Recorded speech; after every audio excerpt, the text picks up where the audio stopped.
নিয়ে যান, নিয়ে যান, টাটকা টাটকা সবজি নিয়ে যান, একদম কীটনাশক মুক্ত শাকসবজি। একবার খেলে বারবার খেতে ইচ্ছে করবে। নিয়ে যান, নিয়ে যান, ফুরিয়ে গেলে আর পাবেন না। একদম টাটকা বিষমুক্ত সবজি। তা দাদা, কি সবজি দেবো আপনাকে বলুন? লাউ, পটল, কুমড়ো, বেগুন সমস্ত কিছুই আমার কাছে আছে, আর দামও আজকে সাধ্যের মধ্যে। আরে ভাই, সারাদিনই শাকসবজি খেতে খেতে আর ভালো লাগে না। ঘরে কি শাকসবজি নিয়ে যাব? সপ্তাহের 7 দিনই ভাতের সাথে শাকসবজি খাইয়ে রাখবে। এখন তুমি না খেয়ে যাবে কোথায় বলো দেখি? তা যা বলেছো দাদা, কাঁচা সবজি ঘরে রাখলেই গিন্নিরা সকালে উঠেই কোনো দিকে না তাকিয়ে, কোনো কিছু না জিজ্ঞাসা করে সবজি কাটতে বসে পড়ে। সত্যিই তো, সপ্তাহের 7 দিন সবজি খেতে ভালো তো লাগে না। কিন্তু গিন্নি ছাড়বে কেন? গিন্নিদের তো সারাদিনে গল্পগুজবের লোকের অভাব নেই। তাদের মধ্য থেকেই বিভিন্ন রকম আলোচনার মধ্যে উঠে আসে এই শাকসবজি খাওয়ার কথা। বলি ঠিক আছে, শাকসবজি খাওয়াটা শরীরের পক্ষে প্রয়োজন, কিন্তু তা বলে সপ্তাহে 7 দিনই? তা দাদা, তুমি দুরকম খাবারই বজায় রাখো। শাকসবজির সাথে কিছু আমিষ জিনিসও খাও। প্রতিদিন শাকসবজি না নিয়ে গিয়ে গিন্নিদের মিথ্যে কথা বলো, বলো আজকে শাকসবজির বাজারের অবস্থা ভালো নয়, তাই জন্য মাছ অথবা মাংস নিয়ে এলাম। বাবা, তার আবার উপায় আছে নাকি? আমি বলবার আগেই বাজার ঘাটের সমস্ত অবস্থার কথা, সমস্ত দামের কথা কোনো না কোনো মাধ্যমে তাদের কানে ঠিক পৌঁছে যাবে। অতএব আমি যদি মিথ্যে কথা বলতে যাই তাহলে ধরা পড়ে যাব। ফল হিসেবে সেই দিনের খাবারটা আমার কপালে নাও জুটতে পারে। তাহলে দাদা, তোমার সব দিক থেকেই বিপদ। কি আর করবার, বৌদিরা যতক্ষণ না আদেশ দিচ্ছে ততক্ষণ আমিষ জিনিস খেতে পারবে না। কি আর করা যায় গোপাল, দাও তুমি বরং আমাকে 1 কেজি পটল আর 1 কেজি লাউ দাও। আজকে লাউ ছেঁচকির সাথে পটল ভাজা, ওই খেতেই হবে, আর কি করা যাবে। আচ্ছা দাদা, তুমি একটু দাঁড়াও, আমি সমস্ত কিছু তোমাকে দিয়ে দিচ্ছি। নিয়ে যান, নিয়ে যান, একদম খাঁটি টাটকা টাটকা হাঁসের ডিম নিয়ে যান। তাজা তাজা হাঁসের ডিম, ঘরের পোষা হাঁসের ডিম, ফুরিয়ে গেলে আর পাবেন না। তাই যত তাড়াতাড়ি সম্ভব নিয়ে যান। দাদারা, দিদিরা, ডিম নিয়ে যান। আরে গোপাল, ওটা সুখেন না? ও আবার কবে থেকে বাজারে বসছে? ও মনে হচ্ছে আজ থেকেই বাজারে বসছে, কিন্তু ও যে কি বিক্রি করছে সেটা তো ঠিক জানি না। এইমাত্র হাঁসের ডিম বলে ডাক পাড়ছিল, মনে হয় হাঁসের ডিম নিয়ে এসেছে।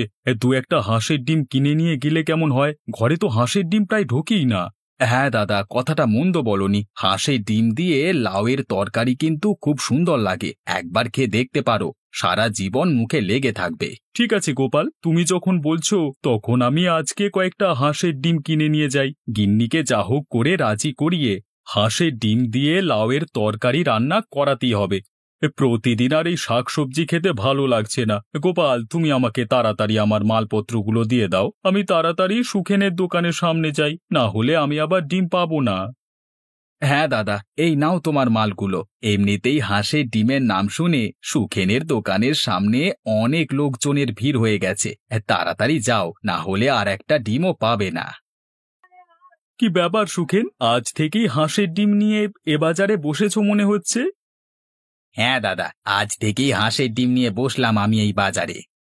তা ভালো করেছিস, আমাদের গ্রামের বাজারে তো হাঁসের ডিম প্রায় পাওয়াই যায় না, তাও ভালো তুই নিয়ে বসেছিস। তা কত করে বিক্রি করছিস ডিম? একটা হাঁসের ডিম 8 টাকা, আর যদি বেশি করে নাও তাহলে দাম কিছুটা কম হবে। হ্যাঁ, বেশি করেই নেব, তা কত টাকা কম হবে সে সম্বন্ধে কিছু বল। এই ধরো, তুমি যদি 10টা একসাথে নাও তাহলে 70 টাকা নেব। 10টা একসাথে কিনলে 10 টাকার ছাড়। এবার বলো তোমাকে কটা দেব? আচ্ছা, তবে তুই আমাকে 10টাই দিয়ে দে। আবার কবে বাজারে আসবি তা ঠিক নেই, আমি বরং 10টা নিয়ে চলে যাই। হাঁসের ডিম তো ঘরে খাওয়াই হয় না, আর আশা করছি হাঁসের ডিম ঘরে নিয়ে গেলে গিন্নিও খুব খুশি হবে, ও হাঁসের ডিমের খুব ভক্ত। দাদা, আমাকে না দিয়ে কিন্তু ওকে দিও না আবার, আমি তোমাকে অনেক আগে বলেছি। আরে হ্যাঁ দাদা, আমার মনে আছে কে আগে বলেছে। আমার কাছে যতক্ষণ ডিম আছে আমি কাউকেই ফিরিয়ে দেব না, আপনারা নিশ্চিন্তে থাকুন। রতন, রতন, হ্যাঁ বুড়িমা, বলো কি বলবে? একবার এদিকে শুনে যা তো বাপ। বলি বাবা, সকাল থেকে তো কিচ্ছুটি মুখে তুলিসনি, আয় জল খাবারটা খেয়ে নিবি, আয়। আরে আমার এখন জল খাবার খাওয়ার সময় নেই, আমাকে হাঁসগুলোকে আবার জল খাবার দিতে হবে। আরে হবে হবে, তোর খেতে মাত্র কিছুক্ষণ লাগবে আমি জানি। তারপর না হয় হাঁসগুলোকে খেতে দিস। আয়, এসে একবার খেয়ে যা। না বুড়িমা, অত বসে খাবার সময় নেই। তোমার কাছে যদি কলা থাকে তাহলে আমাকে একটা দাও, ওই খেয়ে নি এখন। তুমি বরং গরম গরম ভাত রান্না করো, তারপর আমি একেবারে সেই ভাত খাবো। বাবা রে বাবা, তোকে নিয়ে আর পারলাম না। আজকে তুই ছিলিস বলে আমার ঘরের 5টা হাঁস থেকে তুই একটা হাঁসের ফার্ম তৈরি করতে পেরেছিস। তুই না থাকলে যে আমার কি হতো। ওসব কথা বলো না বুড়িমা। আর আজকে তুমি না থাকলে আমার কি হতো? আমি তো কাজকর্ম না করে এদিক ওদিক ঘুরে বেড়াতাম, লোকের কথাও তো কম শুনিনি। কিন্তু লোকে কাজের কথা তুলনায় বেকাজের কথা বেশি বলে। আজকে তুমি আমাকে হাঁসগুলো প্রতিপালন করতে দিয়েছিলে বলেই তো আমি এখন কিছুটা হলেও টাকা পয়সা কামাতে পারছি। আগের মতো অভাব তো আর নেই। হ্যাঁ রে বাবা, কাজকর্ম না করলে কোনো লোকে সম্মান করে না। সাথে যদি টাকা পয়সা থাকে তবেই তো লোকের কাছে সম্মানের যোগ্য হবি। আর তোর কাছে যদি কিছুই না থাকে তবে লোকে শুধু তোকে নিয়ে রহস্য করবে, হাসাহাসি করবে। এতে ওরাও বেশ মজা পায়।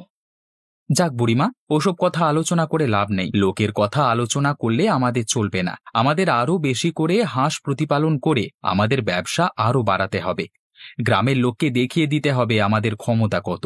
ভাবলো আমরা কাজকর্ম কিছু পারি না, তাই না? এবার দেখাবো ব্যবসা করা কাকে বলে। আগামী 2 মাসের মধ্যে আমি যদি তোমার হাঁসের ফার্ম আরো বড় না করি তাহলে আমি কাজই ছেড়ে দেব। আচ্ছা রতন, আজকের হাঁসের ডিমগুলো সব কি বাজারে পাঠিয়ে দিয়েছিস? কয়েকটা আমাদের খাবারের জন্য রেখেছি, বাকি সবই সুখেন্দার মাধ্যমে বাজারে বিক্রি করতে পাঠিয়ে দিয়েছি। বাজারে ভালো করে বিক্রি হবে তো?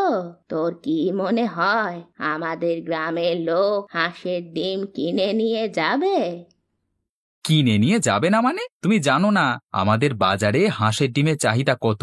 এই চাহিদা আমি অনেক আগে থেকেই দেখে আসছি, কিন্তু কেউ সেই চাহিদা পূরণ করেনি আজ পর্যন্ত। শুধু আমাদের গ্রামে নয়, আশেপাশের গ্রামের লোকেরাও হাঁসের ডিম পেলে কিনবেই কিনবে। তুমি শুধু সন্ধ্যাটা হতে দাও, দেখবে সুখেন্দা এসেই তোমাকে সুখবরটা দেবে। এখন তুমি যাও যাও, আমাকে বেশি বকিও না। আচ্ছা বাবা, বকাবো না, কিন্তু তুই এটা বল আমাকে যে আজকে তুই কি দিয়ে ভাত খাবি? সবজি করব নাকি? আমি তো কয়েকটা ডিম রেখে দিয়েছি আমাদের জন্য। তুমি বরং সেই ডিমগুলো নিয়ে গিয়ে গরম গরম ঝোল ভাত করো দেখি, আমরাও খেয়ে দেখি যে আমাদের হাঁসের ডিমের স্বাদ কেমন হয়েছে। যদি মনে হয় ভালো হয়েছে তাহলে ভালো, আর যদি মনে হয় ভালো হয়নি তবে ওই হাঁসেদের আরো ভালো ভালো পুষ্টিকর খাবার খাওয়াতে হবে। ঠিক আছে, আমি তো আর হাঁসের ডিম খাবো না। আমার বয়স হয়েছে, এই সময় আমিষ খাবার খেলে শরীরে গন্ডগোল দেখা দিতে পারে। আমি তোর জন্য রান্নাটা করে দিচ্ছি, তুই খেয়ে দেখ কেমন খেতে হয়েছে। ঠিক আছে, যাও তুমি তাড়াতাড়ি গিয়ে রান্না করো। আর হ্যাঁ, আমাকে একটা কলা দিয়ে যাও আগে।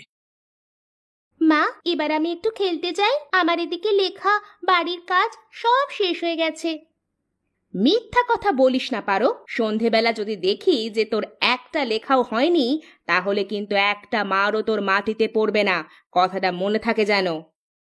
আমি মিথ্যে বলিনি মা, তুমি দেখে নিও। আমি সমস্ত কাজ শেষ করেছি, এবার আমি একটু খেলতে যাই না? ওদিকে আমার বন্ধু অপরাজিতা আমার জন্য অপেক্ষা করবে তো। বেশ, তবে বেশি দুপুর যেন করবি না। স্নান করা খাবার খাওয়ার আগেই ঘরে এসে উঠবে। যদি আমাকে ডাকতে বেরোতে হয় তবে আমি কিন্তু এক একটা লাঠি তোর পিঠে ভাঙবো। মা, তুমি সব সময় মারবো ভাঙবো এসব কথা কেন বলো বলো তো? তুমি একটু ভালো করে কথা বলতে পারো না? সব সময় ভালো লাগে না। ভালো করে তো আগেও কতবার বলেছি, কিন্তু তুই কি আমার কোনো কথা শুনিস? তাই বেশি কথা বলবি না। খেলাধুলা করে তাড়াতাড়ি বাড়ি ফিরবি। আরে তোমরা মা মেয়েরা কি করছো? আর আমার মা পারমিতার মুখটা এরকম বাংলার পাঁচের মতো হয়ে আছে কেন? দেখো না বাবা, মা সব সময় শুধু আমাকে মারবো ভেঙে দেব এসব কথা বলে ভয় দেখায়। না না, এ তো খুবই খারাপ কথা। তুমি সব সময় মেয়েটাকে এরকম করে ভয় দেখাতে পারো না। তা আমার পারো মা এখন কোথায় চলেছে? বাবা, আমি একটু আমার বন্ধুর সাথে খেলতে যাচ্ছি। বেশ বেশ, সকাল থেকে তো অনেক পড়াশোনা করলে, এখন যাও একটু খেলাধুলা করে এসো। তবে হ্যাঁ মা, দুপুর হওয়ার আগেই কিন্তু তুমি ফিরে আসবে, কেমন? হ্যাঁ বাবা, দুপুরের আগেই আমি ফিরে আসব। আমার ভালো বাবা, এজন্যই তোমাকে আমার এত ভালো লাগে। তুমি মায়ের মতো শুধু মারবো ভাঙবো বলো না। তবে রে পাজি মেয়ে, তোকে দেখাচ্ছি, দাঁড়া। আরে গিন্নি, ও ছেলে মানুষ, ও তো এখন একটু খেলাধুলা করবেই। তা বলো, তুমি সকাল থেকে কি করছো? কি আর করব, সকাল থেকে আমার কাজটাই কি, ঝাঁট দেওয়া, বাসন ধোয়া, আর এই যে এখন বসে বসে সবজি কাটছি। দুপুরের খাবারের ব্যবস্থা তো করতে হবে। হ্যাঁ, খাবারের কথা বলতে বলতে আমার মনে পড়ল, আজকে একটা জিনিস নিয়ে এসেছি। সেই জিনিসটা তুমি অনেক দিন ধরেই খেতে চাইছিলে। বলো দেখি কি জিনিস? কি গো, আমার তো ঠিক মনে পড়ছে না। তুমি তো অনেক কিছুই খেতে চাও। আজকে আমি আমাদের জন্য 4টে হাঁসের ডিম নিয়ে চলে এসেছি। আজকে গরম গরম গোটা হাঁসের ডিমের ঝোল রান্না করো দেখি গিন্নি। ও মা, হাঁসের ডিম!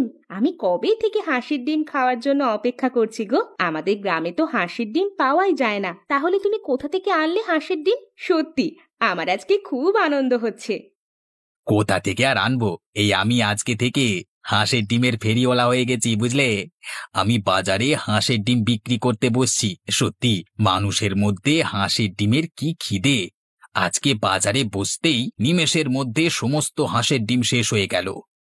কিন্তু তুমি যে হাঁসের ডিমের ফেরিওয়ালা হয়ে গেছো, সেটা তো আমি জানতাম না। কি করে হলো এসব, আমাকে একটু বলো তো।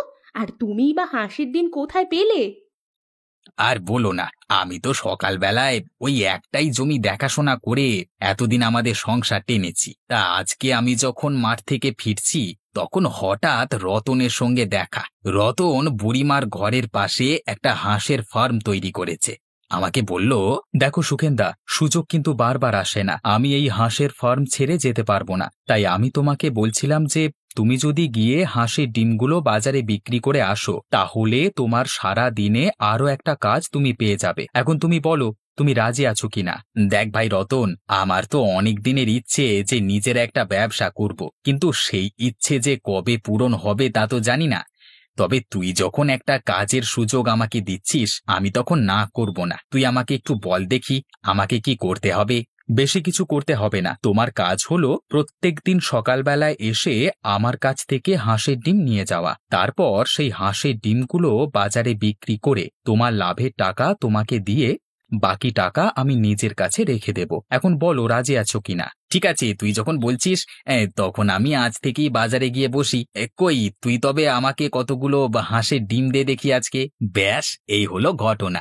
আমি আর সুযোগ ছাড়িনি। এই দেখো না, আজকের হাঁসের ডিম বাজারে বিক্রি করে আমি আমার মাইনেও নিয়ে এসেছি, আর সাথে কয়েকটা হাঁসের ডিমও নিয়ে এসেছি। বাহ রতন, তাহলে শেষমেশ একটা ভালো যুক্তি তোমাকে দিল। এই কয়েকদিন আগে পর্যন্ত রতন কাজ না করে ঘুরে বেড়াচ্ছিল, আর সত্যি আজকে রতনের বুদ্ধিমত্তা দেখে আমরা অবাক হচ্ছি। ও সত্যি আমাদের জন্য একটা নতুন সুযোগ এবং একটা নতুন আয়ের রাস্তা নিয়ে এসেছে। তা যা বলেছ তুমি গিন্নি, আমি এটাও শুনলাম যে আমাদের পাশের গ্রামেও হাঁসের ডিমের প্রচুর চাহিদা। কদিন বাদ দেখবে এই হাঁসের ডিম বিক্রি করে আমরা কত মুনাফা কামাই। এই সবই সম্ভব হয়েছে রতন আর ওই বুড়িমার জন্য। হ্যাঁ গো, ওকে একদিন নিমন্ত্রণ করে খাওয়াতে হবে। তুমি একদিন সময় করে ওদের আমাদের ঘরে খাওয়ার জন্য বলে এসো, কেমন? হ্যাঁ হ্যাঁ গিন্নি, সে না হয় একদিন বলে আসবো, কিন্তু বুড়িমা আসলেও রতন আসবে কিনা সে বিষয়ে সন্দেহ আছে। দেখো দেখি খেয়ে, আজকে তো প্রথমে আমি হাঁসের ডিমের ঝোল রান্না করলাম। কেমন হয়েছে খেয়ে দেখো। তোমার হাতের রান্না তো আমি না খেয়েই বলে দিতে পারি, রান্নাটা অত্যন্ত সুন্দর হয়েছে। যা সুন্দর ঘ্রাণ বেরুচ্ছে, একদম পুরো মাংসের ঝোলের মতো গো। দাঁড়াও, এবার খেয়ে দেখি একবার। আহা গিন্নি, কি জিনিস রান্না করেছো গো! এ যেন অমৃত। দারুণ দারুণ দারুণ সুস্বাদু খেতে হয়েছে। প্রতিদিন যদি এরকম সুস্বাদু খাবার হয় তাহলে বাজারে বেচা কেনা করে এসে একদম জমে যাবে গো।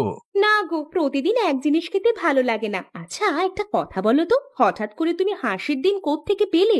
আমাদের বাজার থেকেই পেলে নাকি অন্য কোথাও থেকে? না গো গিন্নি, আমাদের সুখেন্দা আছে না, ওই সুখেন্দা আজ থেকে হাঁসের ডিমের ফেরিওয়ালা হয়েছে। আজ থেকেই ও হাঁসের ডিম বিক্রি করতে শুরু করেছে।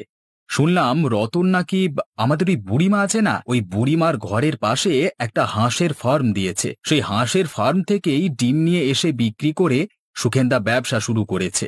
বাহ, এ তো দারুণ ব্যাপার। আমাদের গ্রামে সত্যি হাঁসের ডিমটা একদমই পাওয়া যেত না। তাও ভাগ্য, রতন আর সুখেন্দার দৌলতে আমরা হাঁসের ডিম খেতে পারছি। হ্যাঁ গিন্নি, তুমি দেখে নিও, যদি এইভাবে ওরা কাজ চালিয়ে যেতে পারে তাহলে আমাদের গ্রামে অনেক লোকের সমাগম হবে।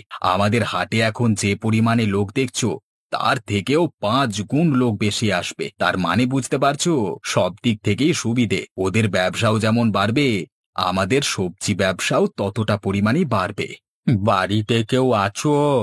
বাড়িতে কেউ আছো কি? একবার বেরিয়ে এসো না বাবা মায়েরা। আরে বাবা, আপনি কে? এই দুপুর বেলায় আপনি কোথা থেকে এলেন? কি চাই আপনার? মা, আমি একজন ভবঘুরে বৃদ্ধ মানুষ। আমার নিজস্ব কোনো ঘর বাড়ি নেই। পথে পথে ঘুরে বেরিয়ে আমি দিন যাপন করি। সে কি বলছেন আপনি? আপনার নিজস্ব কোনো পরিবার নেই? আপনি এই বৃদ্ধ বয়সে এইভাবে পথে পথে ঘুরে বেড়ান? হ্যাঁ মা, আমার নিজের পরিবারের লোকেরা আমাকে দেখতে পারে না একদমই। আমার 2 ছেলে আমাকে ঘর থেকে বের করে দিয়েছে। মা, একটা কথা বলবো যদি কিছু মনে না করো? হ্যাঁ বলুন না, মনে করবার কি আছে? আপনি বলুন, কি বলবেন।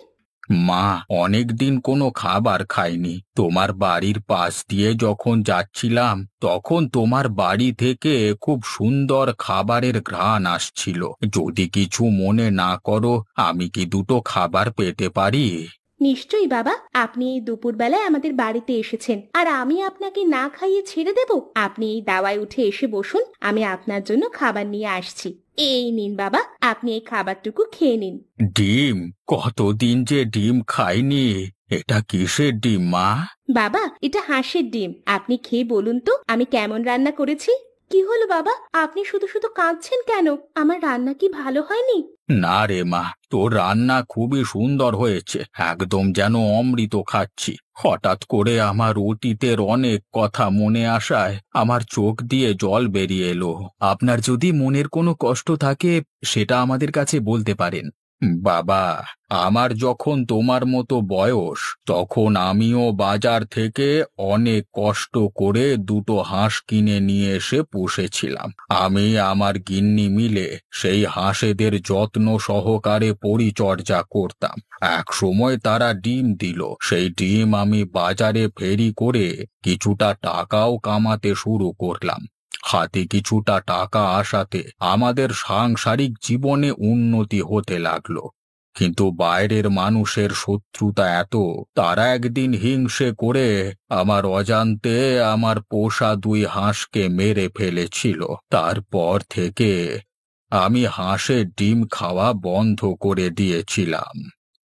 বাবা, অতীতের স্মৃতি মনে করে শুধু শুধু কষ্ট পাবেন না। আমাদের ক্ষেত্রে দেখুন না, আমাদের গ্রামের লোকেরা হাঁসের ডিমের স্বাদ কেমন সেটাই জানতো না ভালো করে। কিন্তু এখন আমাদের সুখেন্দা হাঁসের ডিমের ফেরিওয়ালা হওয়ার কারণে আমরা হাঁসের ডিম খেতে পারছি। আর আপনিও আজকে কতদিন পর হাঁসের ডিম খেলেন। অতএব কষ্ট না পেয়ে আনন্দ করে খান।